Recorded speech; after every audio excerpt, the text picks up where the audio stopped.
The slave market was loud, dirty, and full of shouting. Creatures from many planets walked between the cages, pointing, laughing, and making offers. The sun was hot, and the smell of sweat, fear, and dust filled the air. In the corner of the market, almost hidden behind a broken metal crate, sat a small alien girl. Her skin was pale blue, covered in dirt and small cuts. Her long white hair was messy, hanging like dead vines over her face. Her eyes, they were empty, like she had stopped feeling anything long ago. She did not cry. She did not move. She simply stared at the ground.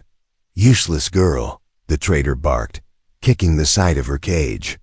"Won't talk, won't fight, won't even scream. I'll sell her for 1 credit, just to get rid of her." No one even looked at her. Other slaves were strong, healthy, beautiful. Buyers wanted power or pleasure, not someone broken. Nearby, a human man walked through the market. He wore a simple jacket and old boots. A soldier, maybe. His face was calm, but his eyes looked tired, like someone who had seen too many battles. His name was Jack. Jack wasn't looking for anything. He had just arrived on this planet after finishing a mission. He came to the market for food, not for people, but something. Something pulled his eyes toward that quiet corner. He saw her. She didn't look back. She didn't even know someone was staring at her. He walked closer, slowly. The trader saw him and laughed. "You want her? She's trash, just 1 credit. Or I'll feed her to the scavengers tomorrow." Jack said nothing. He knelt beside the cage. For a moment he just looked. The girl's lips were dry. Her fingers were thin like sticks, but there was something in her eyes. Not life, not hope, but a tiny spark. A tiny light, buried deep inside the darkness. Jack reached into his pocket and pulled out 1 credit chip. He handed it to the trader. The alien burst out laughing. "You're serious? You must be crazy, human." Jack ignored him. He opened the cage slowly. The girl didn't move. She looked up, confused. Her mouth opened just a little. Jack didn't speak. He gently lifted her into his arms. Her body was light. Too light. She had not eaten well in a long time. As he carried her, the market fell silent for a moment. Then laughter. Loud, cruel, mocking. Look at the human. Taking home a broken toy. Must be lonely, huh? She's going to die by morning. Jack didn't care. As he walked away, the girl's head rested against his chest. Her eyes slowly looked up at his face. Her lips moved. Her voice was dry and broken, almost too soft to hear. "Why?" Jack looked down. He didn't smile. He just answered in a calm voice, "Because you're not trash." The girl blinked. That was the first time someone had ever said that to her. He took her through the dusty streets, past people who stared and whispered. Some shook their heads, some looked away. No one understood. He brought her to a small house made of stone and metal. It wasn't fancy, just 1 bed, a kitchen, and a chair. But it was clean. It was quiet. He laid her on the bed and pulled a blanket over her thin body. "You'll be safe here," he said. She didn't respond. Her eyes stared at the ceiling, but her fingers curled around the edge of the blanket. Jack brought her a bowl of warm soup. She didn't touch it at first. "You need to eat," he said softly. She picked up the spoon. Her hand shook. But she ate, slowly, carefully, like she thought someone might hit her if she spilled. Jack sat on the floor nearby. He didn't push her. He didn't ask questions. When she finished, she looked at him again. Her voice was still quiet, but she tried to speak. "What is your name?" "Jack," she nodded. I don't remember." Jack didn't push her to remember. He just said, "That's okay. You can rest now." He turned off the light. He lay on the floor beside the bed, using his jacket as a pillow. The girl watched him from the bed, her eyes wide in the dark. No one had ever let her sleep in a bed before. No one had ever given her warm food or soft words. She didn't know what to feel. But for the first time in her life, she didn't feel cold. The rain began softly that night. Outside Jack's small house, cold drops fell from the sky, tapping against the roof like gentle fingers. Inside, the silence was deep, but not empty. The alien girl lay still in the bed, wrapped in a warm blanket. Her body still hurt, but her mind was confused by something even stranger than pain. Peace. She turned her head slowly and saw Jack lying on the hard floor, curled up in his jacket. He had given her everything: the bed, the food, his home. And he asked for nothing. She didn't understand. On the slave world she came from, kindness was fake. Smiles were lies. Gifts were traps. But Jack had not touched her. He had not even stayed near her. Just quiet, patient. Like he didn't expect anything, like she was a guest. Not a slave. That made her heart beat faster, not from fear, but something close to fear. Hope. Morning came. The girl sat up slowly. Her thin arms trembled as she pulled the blanket tighter around her. She looked around. There were no chains. Number. Guards. The door wasn't locked. Jack was already awake. Boiling water. He looked over and gave her a small nod, not a smile, just a calm look that said, "You're safe. Did you sleep?" He asked. She nodded. A short one. Almost unsure. He poured hot water into a metal cup and handed it to her. Steam rose. She took it carefully. Her hands were still healing, but the warmth felt good. "I don't understand," she said at last. Her voice was quiet, as if she was afraid the room would punish her for speaking. "What don't you understand?" Jack asked. "You gave me your bed. You slept on the floor. Why?" Jack looked at her for a moment, then said simply, "You needed it more than I did." She stared at him like he had spoken in another language. In her world, the strong took from the weak. That was the rule. That was how you survived. But Jack broke that rule like it didn't even exist. Later, she tried to help clean the dishes, but her fingers slipped. The cup fell and shattered. She gasped and backed away, waiting for the hit. Jack didn't move. "It's okay," he said. Gently, "just a cup." Her eyes filled with tears, not because she was hurt, but because she wasn't. That night, she sat on the bed again. Jack lay on the floor with his hands behind his head, staring at the ceiling. The girl leaned over the edge of the bed, watching him. "You're different," she whispered. Jack didn't answer at first. Then he said, "Maybe, or maybe the galaxy just forgot how to be decent." She thought for a moment. "My name," she whispered. "I remember part of it." Jack looked up. "Yeah?" "Leary," she said, almost like a secret. "I think my name was Leary." Jack smiled for the first time, not big, just enough. "Leary, that's a good name." Leary closed her eyes. She hadn't heard her name in so long. It sounded strange. It felt like finding a piece of herself she didn't know was missing. But peace doesn't last long in places like this. Outside, in the deeper parts of the city, a shadowy figure stood near a hologram screen showing the slave market.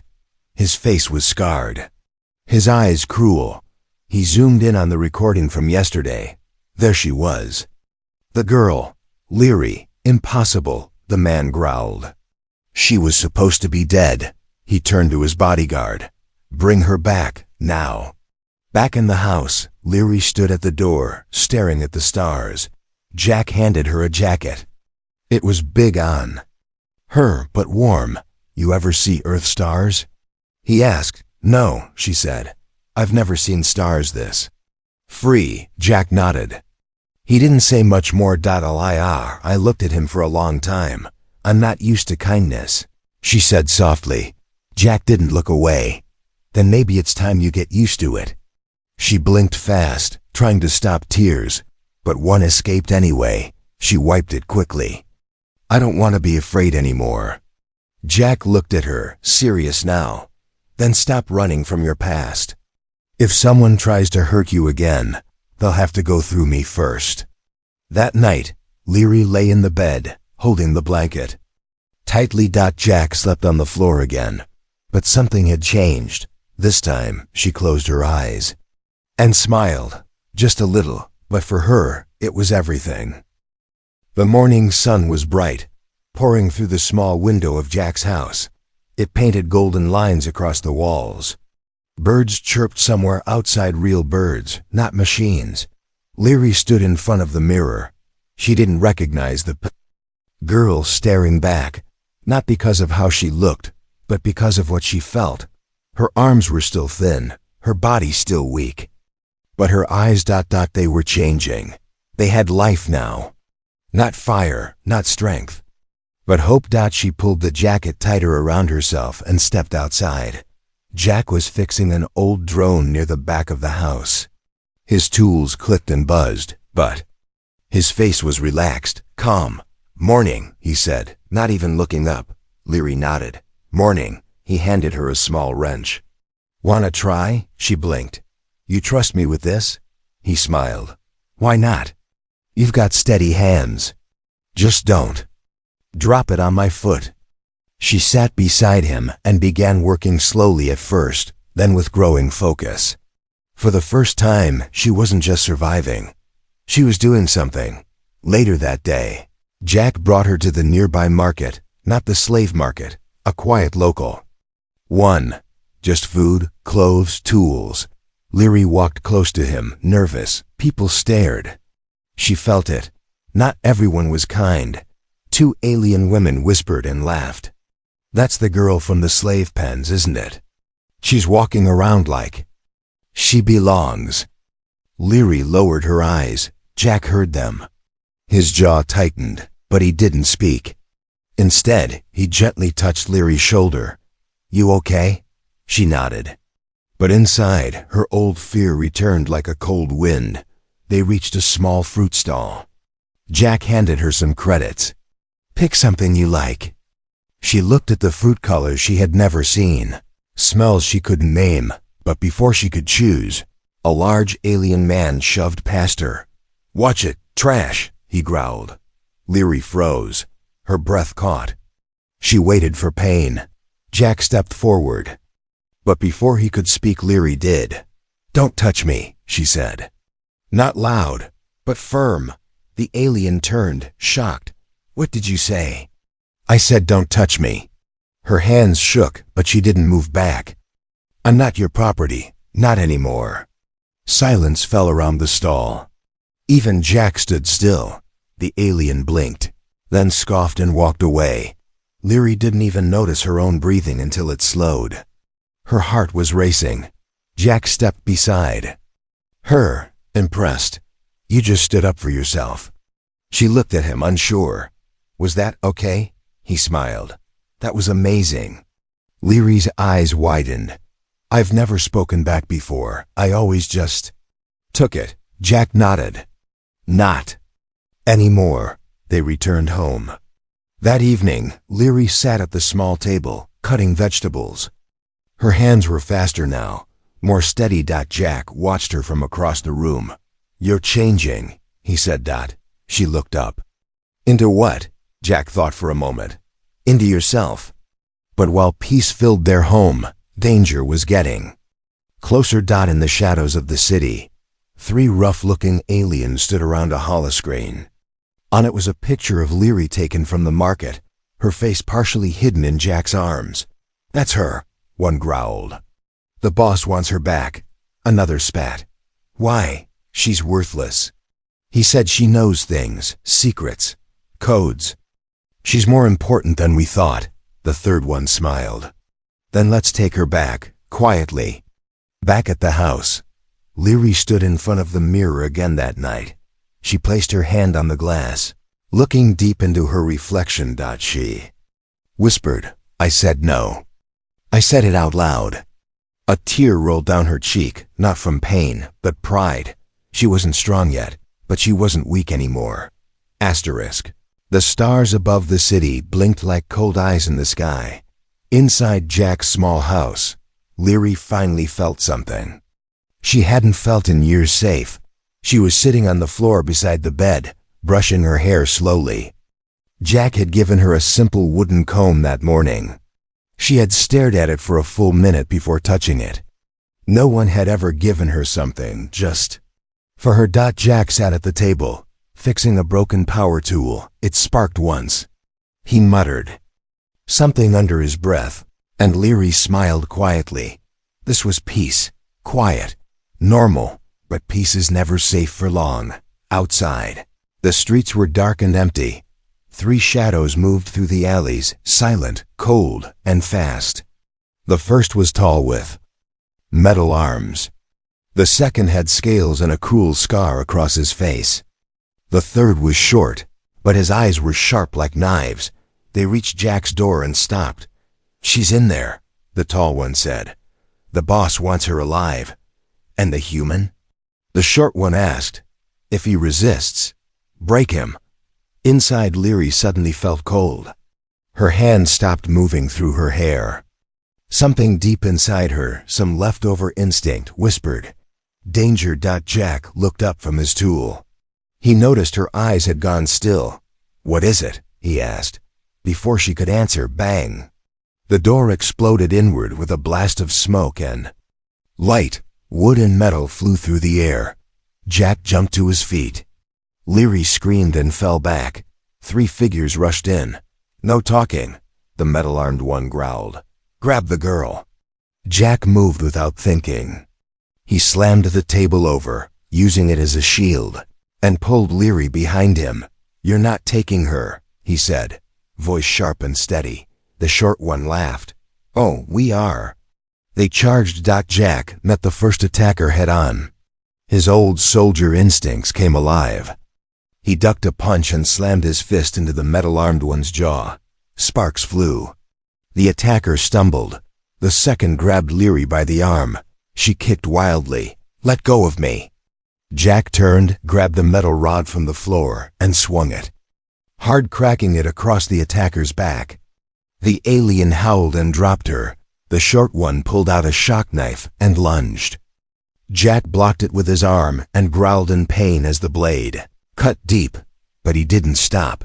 He shoved the attacker against the wall and knocked him out with a HEADBU to T. Blood dripped from Jack's arm. His breathing was heavy. But the fight was over. They were still standing. The house was a mess: broken wood, cracked walls, shattered glass. Jack dropped to one knee, holding his bleeding arm. Leary ran to him, grabbing the first aid kit with shaking hands. "You're hurt." "I'm fine." He grunted. "No, you're not. Sit still." Her hands moved fast, cleaning the cut and wrapping the cloth tight. She wasn't weak now. She was focused. "They tried to take me," she whispered.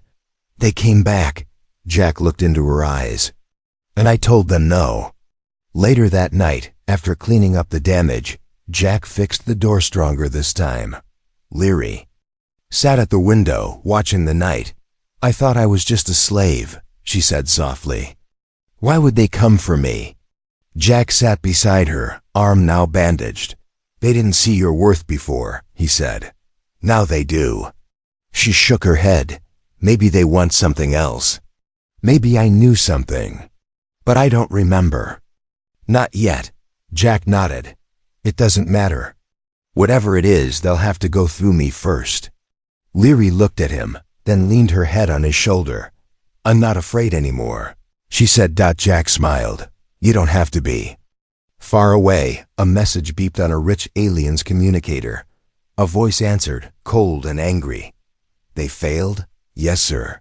The human fought back. The voice paused. Then, "Send more." The wind carried silence through the city the next morning. Jack's house stood strong, though it wore the scars of battle.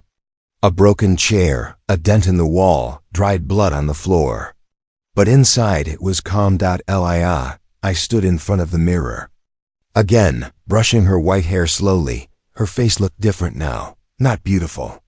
Not perfect, but alive. She had screamed during the fight, kicked, bit. She had seen Jack bleed for her. And for the first time since she was taken as a child, she had screamed back. Not in fear, in defiance. Jack was outside fixing the drone again.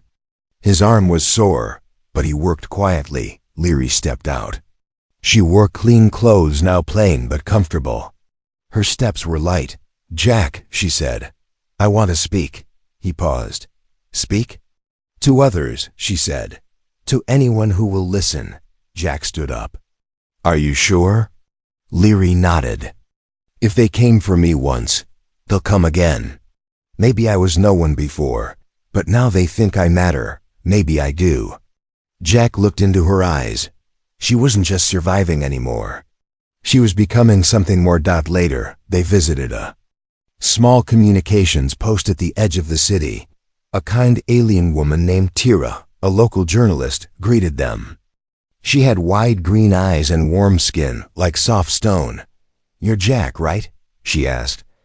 "The human who saved a slave girl?" Jack nodded. "Her name is Leary." Tira smiled at Leary. "Would you like to tell your story? I can broadcast it quietly, safely." Leary looked unsure. Her hands shook. "What if they find me again?" Tira gently said, "Sometimes hiding keeps you alive. But speaking out helps others live too." Leary sat down. Jack stayed beside her, silent, a hand on her back. Tira turned on the recorder. "This is Leary," she began, voice soft. "She was sold for 1 credit, beaten, starved, forgotten. But she's here now, and she wants to speak." Leary stared at the blinking light on the recorder for a long moment. Nothing. Then she took a deep breath and began. "I was taken when I was very young," she said. "From my family, my planet. I don't even remember the name of my home." Her voice was quiet but clear. "I was moved from ship to ship, sold over and over. They erased my name, my language, even my memories. They told me I was worthless." Tears welled up in her eyes, but she didn't stop. "They used me, hurt me, left me in that cage like garbage, and I believed them. I thought I was nothing." She looked over at Jack, but then someone gave me a bed, a blanket, a name. She turned back to the recorder. "And now I remember something. I am not nothing." The message spread faster than they expected. First across the city, then to nearby colonies, then to ships in orbit. People listened. Some cried, some got angry. Others remembered their own pain. Suddenly, Leary's voice mattered. In the shadows of a mansion far away, the same cruel alien boss watched the broadcast. His drink shattered in his hand. "She spoke," he growled.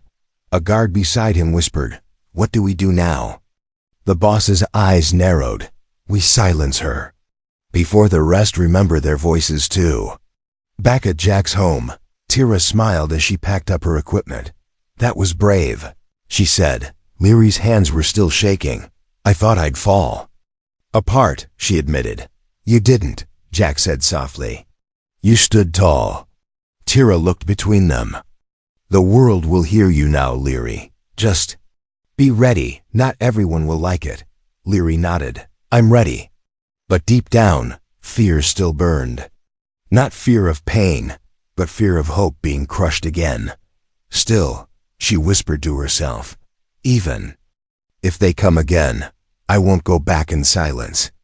The sun rose slowly over the city, painting the sky in soft pink and orange. Leary stood on the rooftop of a tall building, wind brushing through her white hair. Below her, hundreds of people gathered in the open square. Humans, aliens, old slaves, refugees. Some held signs. Some carried their children. All of them were here because of her voice. The girl who was once sold for 1 credit was now the reason thousands had come out from hiding. Jack stood beside her, quiet and watchful. He had seen many things in his life, but never someone rise like this. "You don't have to do this," Jack said.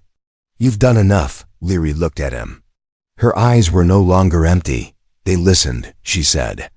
"Now I have to speak." It all started 3 days ago, after Tira released Leary's story across the network. Messages came flooding in, from mothers who lost daughters, from survivors of dark ships and cold cages, from slaves who had never spoken to anyone but their masters. All of them said the same thing. I thought I was the only one. At first, Leary didn't know how to respond. She read every message, her hands trembling. I don't know how to lead, she told Jack. You don't need to. He sighed. Just keep being honest. And so she answered them, not like a hero, not like a star, but like a friend. Simple messages. Soft words. But they carried more weight than fire. Now, as the crowd waited, a small floating drone hovered in front of Leary, ready to broadcast her live across the system. Tira gave her a nod. You can begin, she whispered. Lir. I stepped forward. She took a deep breath. Her voice wasn't loud, but it was steady.